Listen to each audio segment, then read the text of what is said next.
নির্বাচনের সঙ্গে সন্ত্রাস হওয়ার কি সম্পর্ক? মানে নির্বাচন হওয়া না হওয়ার সঙ্গে, তার মানে কি সন্ত্রাস করলে নির্বাচন আর কোনোদিন বাংলাদেশে হবে না? বাংলাদেশে যদি এমন কোন একটা পরিস্থিতি থাকে যেখানে এক ধরনের সন্ত্রাস হট্টগোল হচ্ছে, তাহলে কোনোদিন আমরা নির্বাচন করব না, নাকি নির্বাচন হয় নাই বলেই এই কাজগুলো হয়? এটাও তো প্রশ্ন করতে হবে। দেশে নাই কোনো গণতান্ত্রিক শাসন ব্যবস্থা, দেশের শাসকের জনগণের উপরে কোনো হোল্ড নাই, বা জনগণের উপরে কোনো কন্ট্রোল বা নিয়ন্ত্রণ নাই। যারা দেশ চালাচ্ছেন তারা ডাক দিলে পরে 2000 লোক এক জায়গায় করতে পারবেন না। তো তারা কি করে মাঠ নিয়ন্ত্রণ করবেন? তারা কি করে লোকজনকে নিয়ন্ত্রণ করবেন? রাজনীতিবিদরাই মাঠকে নিয়ন্ত্রণ করে, এবং রাজনীতিতে চেক অ্যান্ড ব্যালেন্স থাকতে হয়। একটু আগে সাইফ মুস্তাফিজ যেটা বলছিলেন যে মাত্র 7 মাসের বাচ্চাদের দল, 7 মাসের বাচ্চাদের দল যদি তারা নিরাপত্তার সময় নিজেদেরকে মনে করেন, তাহলে দেশ শাসনের সময় কি তারা 7 মাসের বাচ্চাদের দল নিজেকে চিন্তা করেন? তাহলে কি তারা নির্বাচন করবেন না? এই কথাটা আমার মনে হয় যে আমাদেরকে ভিন্নভাবে চিন্তা করতে হবে।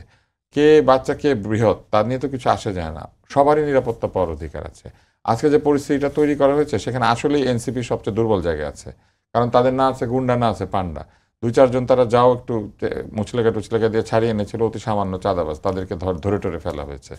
তো এরকম 2-4টা ঘটনা ছাড়া তারাই সবচেয়ে, আমার মনে হয় যে এইখানে সবচেয়ে নিরীহ এবং সবচাইতে সন্ত্রাসমুক্ত দল।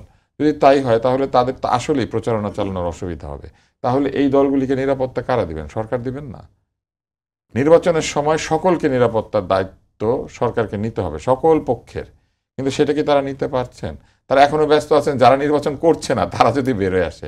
তাদের নির্বাচন বন্ধ করা হয়েছে, তাদেরকে নিষিদ্ধ করা হয়েছে, তাদের এক বৃহৎ সংখ্যক নেতা কর্মীকে জেলে ভরা হয়েছে, অনেক মামলা দেওয়া হয়েছে। এরপর আর কি করা বাকি আছে?